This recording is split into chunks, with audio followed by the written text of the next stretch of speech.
Here's the uncomfortable truth. When the power grid goes down, most people are caught completely off guard. Flashlights dead, refrigerators useless, phones just fancy paperweights once the juice runs out. While the average person panics and waits for help, seasoned preppers know that survival isn't about luck. It's about following the right rules before chaos takes over. This isn't fear-mongering, it's a wake-up call. Surviving a grid failure isn't about hoarding high-tech gadgets or luxury survival kits. Often, the difference between staying safe and scrambling in the dark is knowing the rules, how to secure water, light, warmth, and communication when everything else fails. Today, we're breaking down 9 survival rules you must follow when the grid goes down. Simple, practical strategies that protect you, your family, and your sanity when the lights go out. Let's get into it. Number 1, secure water first. Water isn't just important, it is life itself. And not in some vague philosophical sense. I'm talking about literal survival, the kind where every sip matters and every drop counts. Forget canned beans, freeze-dried meals, or your shiny new generator. Without water, nothing else matters. That's right, no water equals no digestion, no cooking, no hygiene, no fire-making in some cases. Your survival plan? Useless. Here's the harsh, controversial truth most prepping gurus won't admit. Official water advice is dangerously optimistic. Boil it when needed. Filter murky water. Don't worry about storing too much. Really? That's gambling with your life. When chaos hits, stores run dry within hours, taps run dry, and your neighbors turn desperate. That filter you bought last month might as well be a paperweight. Step 1, stock aggressively. Fill everything. Bathtubs, sinks, jugs, water bottles, even pots and pitchers. Assume that municipal water could be poisoned, sabotaged, or contaminated without warning. And don't just fill once, rotate and refresh your supply regularly to avoid bacterial growth. Step 2, know your natural sources. Lakes, rivers, ponds, and streams aren't just scenery. In a survival scenario, they're lifelines. Scout them before disaster strikes. Learn safe access points. Learn which sources are likely polluted, which ones flow year-round, and how to extract water safely without exposure to contaminants or potential attackers. Step 3, diversify your purification methods. Don't rely on a single filter or tablet. Stock portable water filters, chemical purification tablets, UV purifiers, and even DIY solutions like charcoal and sand setups. Practice using them, test them, know their limitations. Relying on one method in a crisis is like carrying a single parachute and hoping it opens. Step 4, water isn't just for drinking. Cooking, cleaning wounds, washing hands, maintaining hygiene, all of this is critical to staying alive. Neglect it, and disease spreads faster than hunger ever could. Think about it. During disasters, disease often kills more than the initial catastrophe itself. Water is your primary defense against that. Step 5, plan for mobility. What if you can't stay home?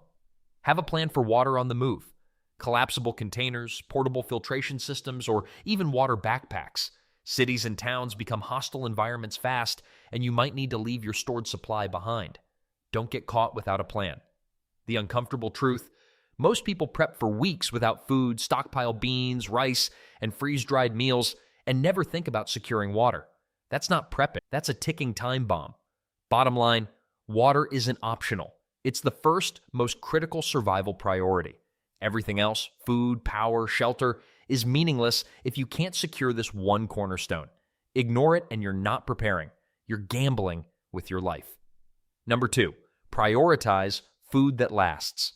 When the grid goes down, most people panic. Shelves empty in hours, and instinct drives them to grab whatever's familiar. Chips, candy, soda, and other empty-calorie comfort foods. Here's the brutal truth. That stuff isn't comfort. It's a trap. Stress is high, your body is burning energy faster than normal, and your system needs real fuel. Sugar and empty carbs will give a short-lived rush, followed by crashes in energy, mood, and mental clarity. Exactly when you cannot afford them. A candy bar won't save you.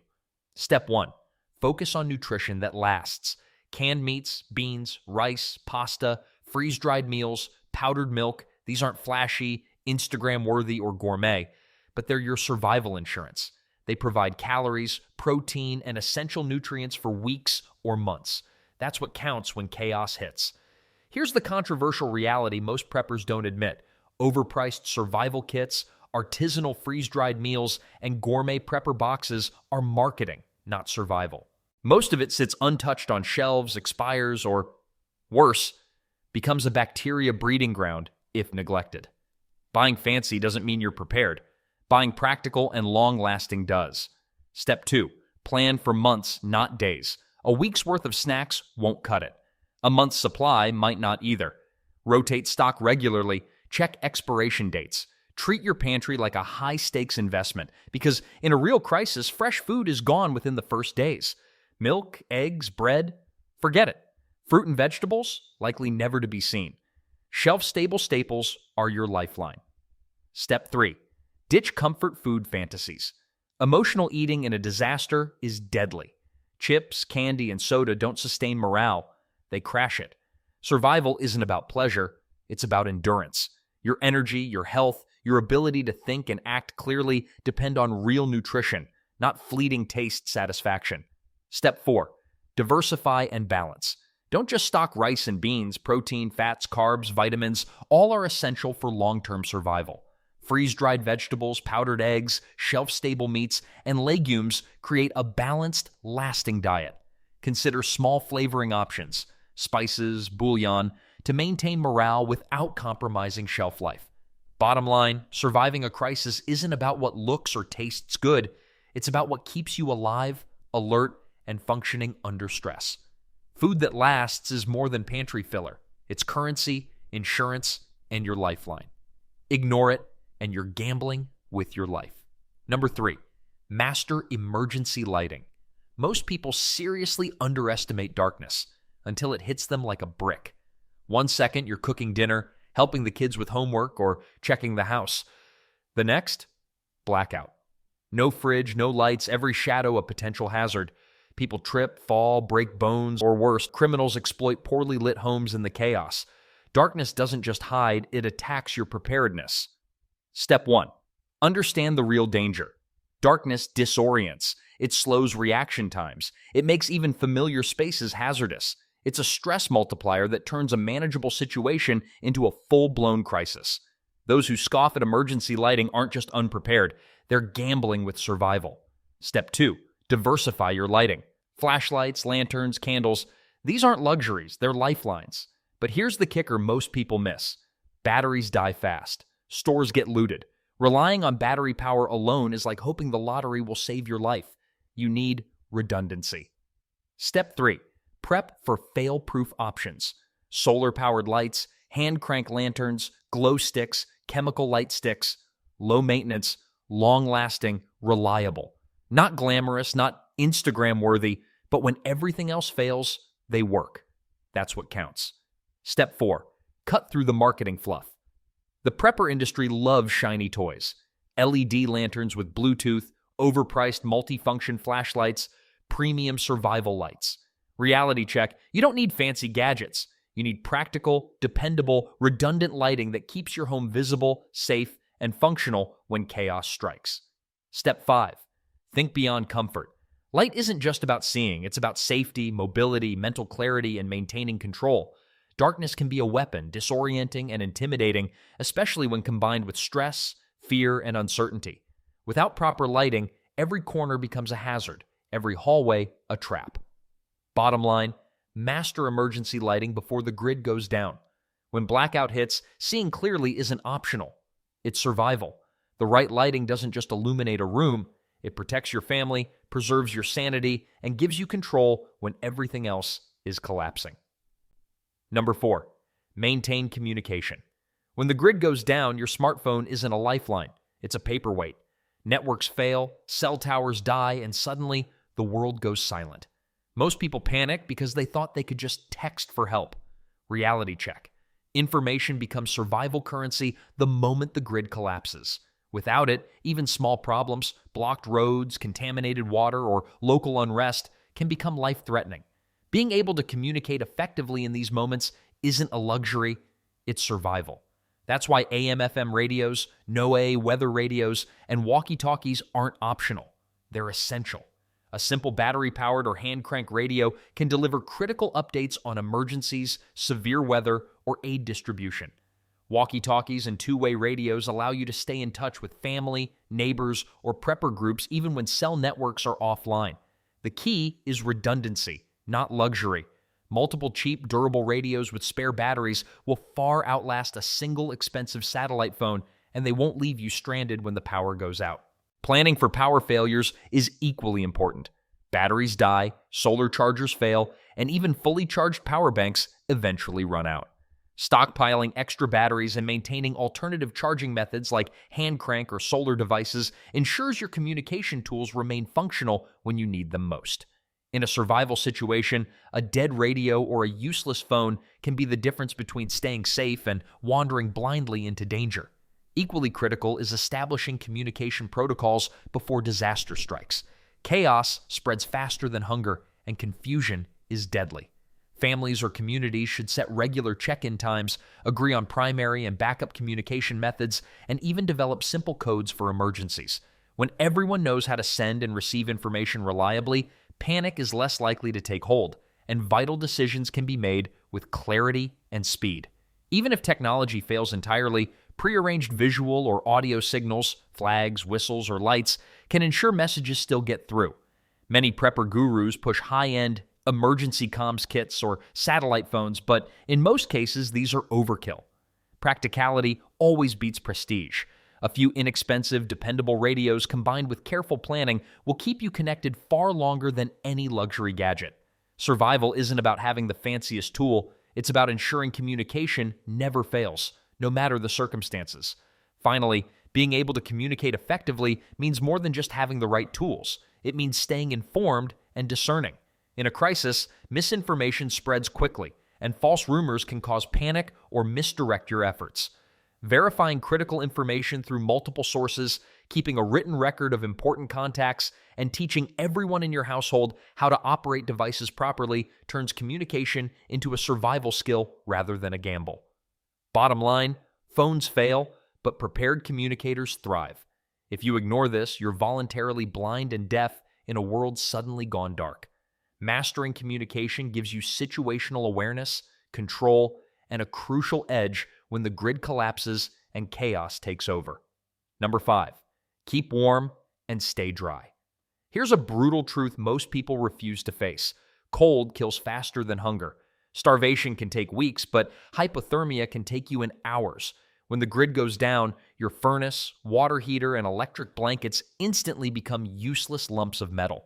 Even in relatively mild climates, nights can drop fast, and a persistent chill will sap your strength and cloud your judgment long before you even realize it. Exposure to cold is relentless. It works silently, gradually breaking down your body's defenses, and without preparation, one freezing night can undo weeks of survival planning. Stockpiling blankets, sleeping bags, insulated clothing, and layered apparel is not a suggestion. It's mandatory. Wool, thermal wear, and rainproof jackets act as armor against the cold and wet, protecting your body's core when the elements turn hostile. Don't assume your home will shield you. Power outages render heaters useless, and structural weaknesses, drafty windows, leaky roofs, and poorly insulated doors can turn a house into a cold, damp trap.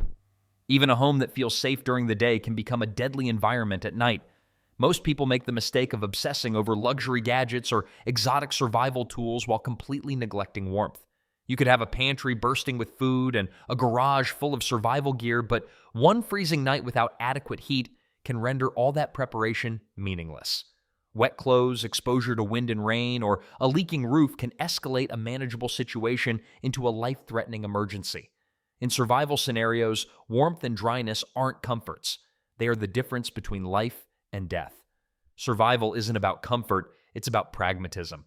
Recognize hypothermia as a real and immediate threat the moment the lights go out, and treat maintaining heat and dryness with the same seriousness as food and water. Ignore this rule and everything else you've painstakingly prepared. Every stock pantry, every emergency gadget could be wasted in the merciless grip of cold. Number 6, establish a security plan. When the grid goes down, civilization doesn't just pause, it frays at the edges. Panic spreads like wildfire, looting explodes, and chaos quickly becomes the new normal. People assume they can simply stay inside and hope for the best, but that's a deadly mistake. Your home is no longer just a place to live. It becomes your fortress, the first and sometimes only line of defense between you and the unpredictable world outside. Preparing for security is not about paranoia. It's about understanding reality and acting before it's too late. Start by knowing your property intimately. Understand where every door, window, and potential entry point is, and identify weak spots before anyone else does. Stock basic tools, locks, and deterrents, but avoid relying on flashy or ineffective security theater. Security is only as strong as your planning and execution. Guns and other weapons aren't mandatory for everyone, but knowing how to defend your family safely, responsibly, and legally is critical. Improvisation in a crisis rarely ends well. A poorly thought-out response can turn a manageable situation into a fatal one in seconds. Here's the uncomfortable truth that many overlook. Neighbors are not automatically allies in an emergency. Desperation changes behavior overnight. Familiar faces, even longtime friends, can become threats when survival instincts kick in. Your security plan should not be rooted in fear or isolationism, but in controlled risk management. Decide in advance how you will respond to intrusions, looters, or confrontations, and make sure every member of your household understands the plan. Coordination, awareness, and preparedness are far more effective than luck when danger strikes.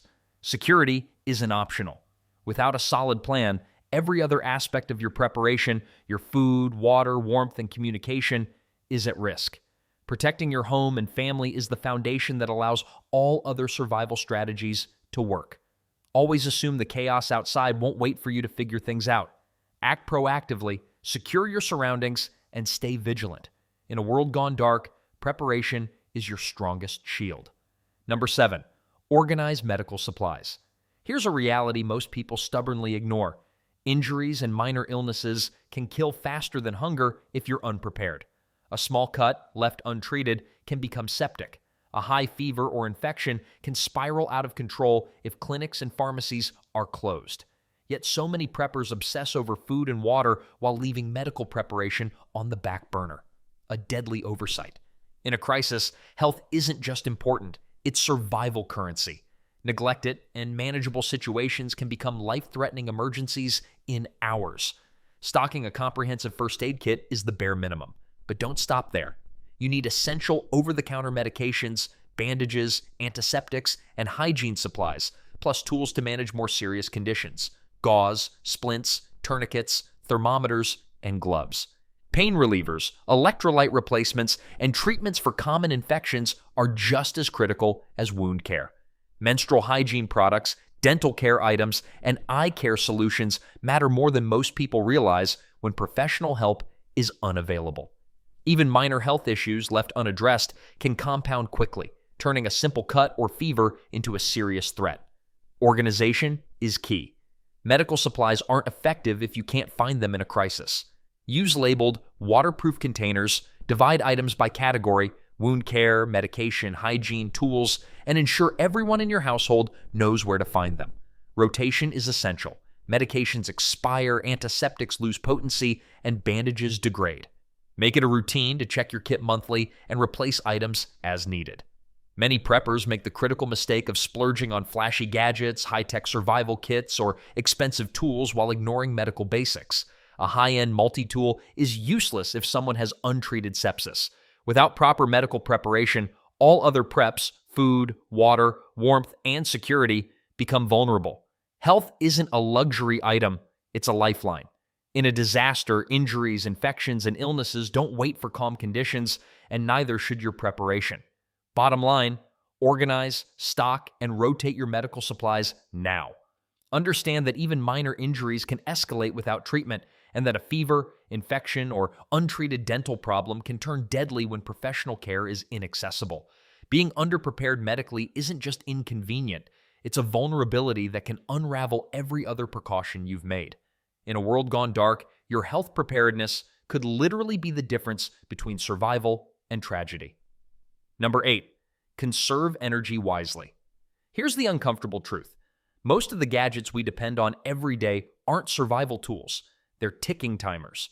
Phones, tablets, laptops, smartwatches, and battery-powered devices drain faster than we realize. The moment they die, you're left blind, disconnected, and frustrated. In a crisis, Every watt counts, yet most people waste precious energy on trivial activities. Scrolling social media, streaming videos, or charging devices that serve no critical purpose, while the essentials slip away unnoticed. Energy isn't infinite, and in a survival scenario, squandering it is a luxury you cannot afford. True energy conservation begins with discipline and prioritization. Every device should be evaluated for necessity. Phones and radios are vital for communication, navigation, and emergency alerts. Laptops, gaming consoles, and streaming devices, not so much. If it isn't keeping you alive, informed, or safe, it's a drain. Even small habits, leaving devices plugged in unnecessarily or constantly checking notifications, quietly erode your reserves. Investing in redundancy isn't optional. It's survival insurance. Solar chargers, hand-crank generators, high-capacity power banks, and rechargeable batteries create layers of protection. They ensure your essential devices remain functional when the grid fails. But don't overlook low-tech solutions. A manual can opener, a flashlight with replaceable batteries, a hand pump. These tools often outlast any high-tech gadget. Simple, mechanical, reliable. They don't demand electricity, yet in a grid-down scenario, they become priceless. One of the most common mistakes is overestimating the staying power of expensive devices. That $1,200 tablet is useless if the battery dies after a day without power. The grid, as convenient as it is a trap. It lulls people into false security, fostering dependency while leaving them vulnerable when it inevitably fails. True survival is never about gadgets or luxury. It's about efficiency, discipline, and knowing when to save and when to spend every last watt. Think of energy like ammunition. Once it's gone, it's gone. Use it carelessly and you might have none left when it really matters. Charge only what's essential. Limit screen time, turn off unnecessary lights, rotate battery usage. Every conserved watt strengthens your ability to stay informed, stay safe, and stay alive. Bottom line, stop living in convenience mode and start thinking in survival mode. Conserving energy isn't just practical. It's strategic. Every device preserved, every watt saved, every manual tool kept handy is a small victory in a world suddenly gone dark. Discipline today means options tomorrow. Energy wisely spent is survival secured. Number 9, plan and practice survival routines. Survival isn't improvisation. It's preparation. Yet most people convince themselves they can wing it when chaos hits, and that's a deadly misconception. Panic doesn't wait for clarity. When the grid collapses or disaster strikes, stress spikes, confusion spreads, and people often act before thinking. Even simple decisions, where to get water, how to secure your home, how to treat a minor injury, can become critical mistakes that lead to serious harm or worse. In emergencies, hesitation or poor judgment can cost lives. The key to overcoming panic is repetition and rehearsal. Planning is useless unless it becomes second nature. Run drills for different scenarios: power outages, fire, intruders, medical emergencies, or extreme weather. Walk through emergency routes from every part of your home. Don't just plan the fastest route, but multiple alternatives in case one is blocked. Rehearse communication signals, whistle codes, or hand signals if verbal communication becomes impossible. Practice basic first aid until it's instinctive: bandaging, CPR, and even improvising splints from household items. Muscle memory isn't just a convenience. It's the difference between reacting calmly under pressure and freezing when the world around you falls apart. Assign clear, actionable roles to every family member. Decide who handles water purification, who maintains heating or cooling, who secures the perimeter, and who manages first aid. Write it down and post it somewhere visible, but don't just rely on instructions. Practice these roles repeatedly. Switch roles during drills to ensure everyone understands the big picture, not just their personal task.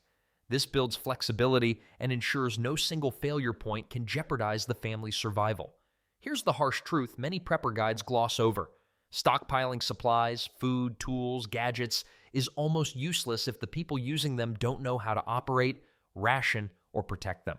A generator without someone trained to run it safely becomes a liability.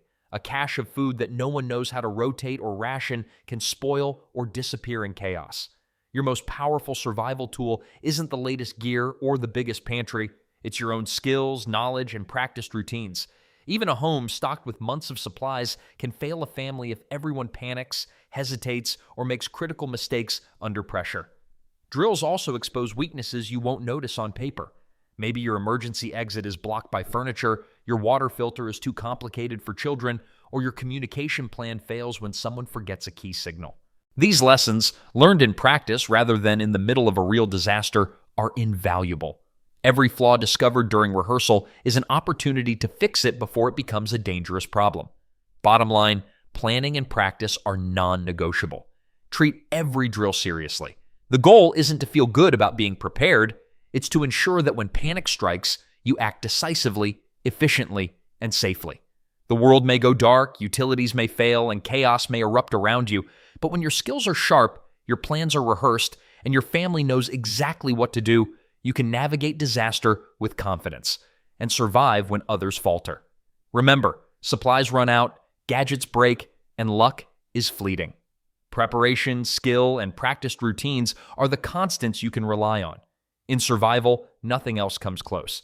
They say the lights are always on until they're not. One grid failure hits, and suddenly everything you rely on vanishes in hours.